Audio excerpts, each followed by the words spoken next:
और हमको दिखाया जाता है कि रेस्टोरेंट के अंदर वाले सीन में कोई बोल रहा होता है।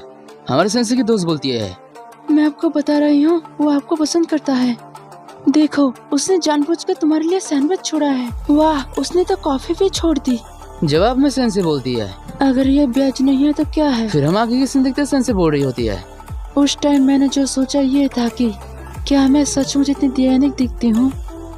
जब मैंने खिड़की में अपना चेहरा देखा, मैंने देखा बिना मेकअप की हुई एक थकी हारी महिला को देखा। उसके पूरे शरीर में धब्बेदार त्वचा के धब्बे थे। उस आदमी की दिलचस्पी की वजह दया और दान लग रही थी। फिर हम आगे की सीन देखते हैं, और मेरा पेट बहुत जोर से गुर्राया। अगर मैं उसकी जैसा होता तो मुझे भी उससे गुजरने में मुश्किल होती। पर क्या यह सचमुच संकेत है और दिलचस्पी रखता है? फिर सेंसे बोलती है, तो फिर मुझे तुरंत रेखा खींचनी चाहिए, है ना? ये ऐसी चीज मानती है जो कभी ना हो। मुझे लगता है कि मेरा काम थोड़ा आसान हो गया है। फिर आगे की सीन देखते सेंसे की दोस्त बोल रही होती है, उन्नी, अब तुम क्या करने जा रही हो? यहाँ पर हमको बताया जाता है कि उन्नी एक दोस्ताना शब्द है जो एक महिला को कहा जाता है। उन्नी बोलती है, किसके बारे में? फिर उसकी दोस्त बोलती है, तुमने कहा था कि तुम्हारा बॉयफ्रेंड है। फिर आगे की सीन में देखते हैं उसकी दोस्त बोल रही होती है, तो क्या वो गुलाब वाली लड़की को आप ठुकराने जा रही हैं? या शायद अपने बॉयफ्रेंड से उसके पास चले जाओ? क्या आप दिल बदल रही हैं? फिर आगे सीन में देखते हैं उन्नी थोड़ा सा उदास होकर बोल रही होती है, वो मेरा बॉयफ्रेंड नहीं है, वो मेरा पति है। उसकी दोस्त को नहीं पता था। उसकी दोस्त बोलती है, ओह, जब आपने कहा कि आपके पास एक आदमी है तो उसका मतलब ये था कि आपके पास एक पति है, लवर नहीं है ना? आगे की सीन में देखते हैं उसकी दोस्त बोल रही होती है, सच में माफी चाहता हूँ, मुझे नहीं पता था कि आप शादीशुदा हैं। जवाब में सेंसे बोलती है, इससे इतना सच मत बनाओ। इसके बाद का सीन में देखते हैं उसका पति बोलता है, हम पहले कर्ज के कारण अलग हो गए थे तो घर में मुझे बस अपना पति ही कहना। जवाब में उन्नी बोलती है, आपको हमारा काम सबको क्यों बताना पड़ता है? जवाब में उसका पति बोलता है, तलाक के बाद साथ रहना कोई बड़ी बात नहीं। ओह, ये बहुत ही मेहनत वाला काम है। बैकग्राउंड से उन्नी की वॉइस आती है, हाँ, वो मेरा पति है। इससे मुझे ये लगता है कि भाई लड़की तो हो या सी हो वरना ना हो।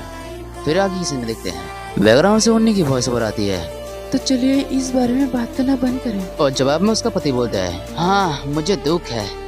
फिर आगे की सीन में देखते हैं म्यूचुअल टेलर बैठा हुआ रहता है, उसके पास एक लड़की आती है और लड़की बोलती है, काम करते समय थोड़ी कॉफी पीजिए। आगे की सीन में देखते हैं टिल्डे कुछ नोटिस करता है, कॉफी के ऊपर कुछ लिखा हुआ रहता है। आइए आज अपना पूरी कोशिश करें।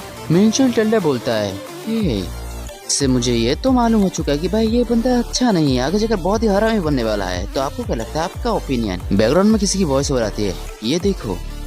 म्यूचुअल बोलता है, एरी सचमुच बहुत सुंदर है। और आगे सीन में दिखाया जाता है टेल्डे के दोस्त बात कर रहे होते हैं। टेल्डे बोलता है, क्या उसने कहा था कि वो 25 उम्र की है? वाह कितनी अच्छी उम्र है, तुम्हारी 20 की उम्र सबसे अच्छी है, तुम बहुत ही क्यूट और सुंदर दिखती हो। और टेल्डे बोलने मतलब क्या हंसता है, हाँ हाँ। फिर इसके बाद का सीन में देखते हो टेल्डे उस लड़की को देखकर बोलता है, सुंदर और क्यूट है ना?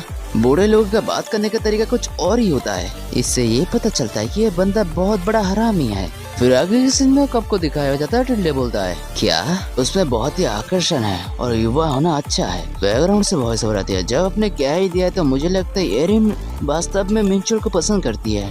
फिर हमको आगे के सीन में मोटा दिखाया जाता है और मोटा बोलता है, जब वो उसको देखते तो उसकी नजर बिल्कुल अलग हो जाती है। जब हमने उसको किसी के साथ मिलाने की कोशिश किया तो उसने चिढ़ के बोला कि मुझे किसी के ऊपर दिलचस्पी नहीं है। तो जवाब में एक साइड का बंदा बोलता है, खैर तुम अच्छे दिखते हो, आप 33 साल के हो, है ना? मिच्योर, किसी से मिलने के लिए एकदम सही एज, और आप सिंगल है ना? फिर हम आगे किसी में देखते हो लड़की आ जाती है तो यार लड़की बोलती है, अरे ऐसा मत। हाँ ठीक है। फिर हम आगे किसी में देखते हैं वो लौंडा बोल रहा होता है, मैं शादीशुदा नहीं हूँ। इसका तो वाट तो लगेगा, वो जो गुलाब वाला लड़का उन्नी की जो होने वाली है पति, वो इसकी वाट लगाएगा। तो आगे किसी में देखते हैं बैकग्राउंड से किसी की वॉइस ओवर आती है, तो फिर इसको टेस्ट करो, क्या एरी बहुत सुंदर नहीं है? कुआं, क्या मुझे ऐसा करना चाहिए? वो लौंडा अपने घर आ चुका होता है और उन्नी बोल रही होती है, काम आपके साथ कैसा व्यवहार कर रहा है? इसका रिप्लाई देते हुए म्यूचुअल बोलता है, तुमने पूछने में बहुत समय लग गया, अब तुम अपने पति के काम से चिंतित हो, हर काम मुश्किल है, पूछने का क्या मतलब है? फिर हम आगे की सीन देखते हैं, जब मैं आराम करने की कोशिश कर रहा हूँ तब तुम मुझे परेशान कर रही हो। तो जवाब में उन्नी बोलती है, मैं परेशान नहीं कर रही हूँ, एक बार आपको अपने पैसे मिल जाए तो हम अपने कर्ज को तेजी से चुका पाएंगे। फिर हम आगे की सीन देखते हैं, उन्नी बोल रही होती है, और हम फिर से शादी कर सकते हैं। इसका रिप्लाई देते हुए म्यूचुअल बोलता है, तुम बस यही बातें करती रहती हो, फिर से शादी और फिर से शादी। या तुम्हें नहीं लगता कि मैं कर्ज चुकाने के बाद मैं ये काम करूंगा?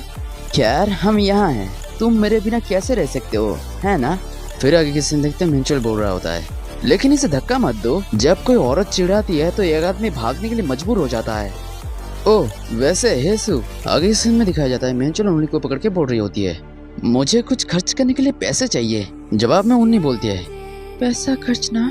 हाँ मैं कुछ कोलन खरीदना चाहता हूँ। फिर आगे की सीन में उन्नी बोलती है, लेकिन आप कोलोन का उपयोग नहीं करते। फिर जवाब में म्यूचुअल बोलता है, अब जबकि मैं काम कर रहा हूँ तो वहाँ पर बहुत अच्छे से तैयार लड़के दिखाई देते हैं, यहाँ तक कि बड़े लोग की उम्र के भी कोलोन लगा रहे हैं। फिर हम आगे की सीन देखते हैं, मैं कार्यालय में ऐसा व्यक्ति नहीं हो सकता जो बूढ़े लोगों की तरह दुर्गंध महसूस करता हो। फिर उन्नी की वॉइस ओवर आती है, आपको कितना चाहिए? खैर लगभग 2 लाख। 2 लाख सुन के उन्नी बोलती है, कोलोन इतना महंगा क्यों है? उन्नी के जवाब देते म्यूचुअल बोलता है, अरे मेरे एज में मुझे कम से कम अपने ब्रांड का लेना ही चाहिए, मैं बच्चों के जैसे सस्ते जूते खरीदने के लिए नहीं जा रहा हूँ। फिर आगे किसी में देता है म्यूचुअल सोते हुए बोल रहा होता है, ठीक है भूल जाओ, अगर तुम मुझे नहीं देना चाहते तो मत दो। धत तरीके। फिर आगे किसी में देखते हैं कि मेकअप बॉक्स दिखा जाता है और उन्नी को भी दिखा जाता है और उन्नी बोलती है, म्यूचुअल को नौकरी मिलने के कारण इस महीने बहुत खर्च करना पड़ा। हमने नया सूट और जूते खरीदने में बहुत पैसे खर्च कर दिए। ये सच है कि जब आप काम करना शुरू करते हैं तो कुछ समय आपके आय से अधिक हो जाते हैं।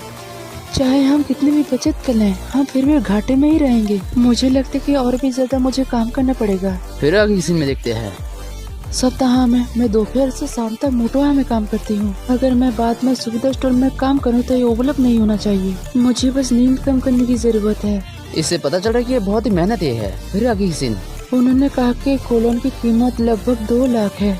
फिर हम आगे की सीन देखते हैं, उन्नी अपना हिसाब किताब कर रही होती है। फिर बैकग्राउंड से एक आवाज आती है, मुझे 24 घंटे दिए गए हैं। ये एक पहेली को सुलझाने जैसा है। मैं अपने दिन को टुकड़ों में बांटती हूँ और शेष समय को काम में बिताती हूँ। फिर आगे की सीन देखते हैं, उन्नी घर से जा चुकी होती है और बैकग्राउंड से एक वॉइस ओवर आती है, हमारे खुशहाल परिवार के लिए और हमारी खुशी के लिए। और फाइनली वो सीन आ चुका होता है। हमारा मेन कैरेक्टर और एक बंदा बोल रहा होता है। उनमें से एक बंदा बोलता है, आपने एक साथ डिनर करने का सुझाव क्यों दिया? आश्चर्य कभी खत्म नहीं होते। अपने पहले बार कहीं पर खाना खाने के लिए जाने के लिए बोला, वाह संयोग सर, कम नहीं, लेकिन क्या आप सचमुच इससे सहमत हैं? फिर आगे की सीन, आप आमतौर पर शोर वाली जगह पसंद नहीं करते। खैर ध्यान आकर्षित करना अच्छा है, मुझे किसे फोन करना चाहिए? जवाब में संयोग बोलता है, लोग जिन्हें तुम जानते हो। दूसरा वाला बंदा बोलता है, कोई भी। जवाब देते हुए संयोग बोलता है, हाँ। फिर आगे की सीन में देखते हो बंदा फोन पकड़ के बोल रहा होता है, अगर आप कह रहे हो आप डिनर कर रहे हो तो लड़कियों का ट्रक दौड़ता चलाएगा।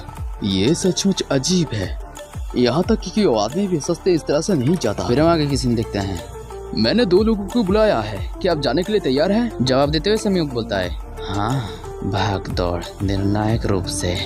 बैकग्राउंड से किसी की वॉइस ओवर आती है, हाल ही में आप बहुत ही खुश लग रहे हैं। फिर हमको एक रेस्टोरेंट दिखाया जाता है जहाँ पर काम करते हैं उन्नी, और वहाँ पर कुछ लोग बोल रहे होते हैं, मोहतरमा 2 बियर लाइए, और उन्नी बोल रही होती है, हाँ अभी आ रहा है। फिर आगे की सीन में देखते हैं एक बंदा बियर पीते हुए बोल रहा होता है, आज मैं बहुत ही खुश हूँ, तुम जानते हो आदमी लड़कियों के पीछे पागल हो जाते हैं। अगले सीन में देखते हैं बंदा बोल रहा होता है, आदमी ऐसे ही सीधे साधे होते हैं, अगर पत्नी बुद्धिमान और प्यार करने वाली है वो स्वाभाविक रूप से पैसे कमाएगी और परिवार के लिए त्याग देगी, है ना? ये सुन के उन्नी को कुछ याद आ रहा होता है, वो बोलती है, पूरे इतिहास में आदमी। फिर इसको वो वाला सीन दिखाया जाता है जब उसके पति ने बोला था कि ये सब बेकार है। फिर आगे सीन में दिखाया जाता है कि वो दोनों एक जगह में हैं। फिर आगे सीन, आप भी ऐसे ही हुआ करते थे। क्या मैं पर्याप्त बुद्धिमान पर्याप्त स्नेही नहीं था? क्या मैंने हमारे रिश्ते को बर्बाद कर दिया जैसे वो कहते हैं? फिर बाहर से किसी की आवाज आती है, क्या बात है, हमारे पास एक ग्राहक है, एक ग्राहक। और जवाब में उन्नी बोलती है, ओह हाँ। दिखाई जाती है एक लड़की को जो रेस्टोरेंट के अंदर आ रहे होते हैं और बैकग्राउंड से एक वॉइस ओवर आती है, बहुत बहुत शुक्रिया अंदर आने के लिए। उन्नी उनके पास जाती है और बोलती है, आपके पार्टी में कितने? और उन्नी देखती है वो फूल वाला लड़का, और उसको देखने के बाद टाइम एकदम से थम जाता है। तो आज का एक्सप्लेनेशन कैसा लगा? आई हो आपको पसंद आया हो। अगर अच्छा लगा हो तो एक लाइक और एक सब्सक्राइब भी कर देना, एक प्यारा सा कमेंट भी कर देना, ठीक है? तब तक ले बाय। इसका और एक एपिसोड आने वाला है, ठीक है? बाय।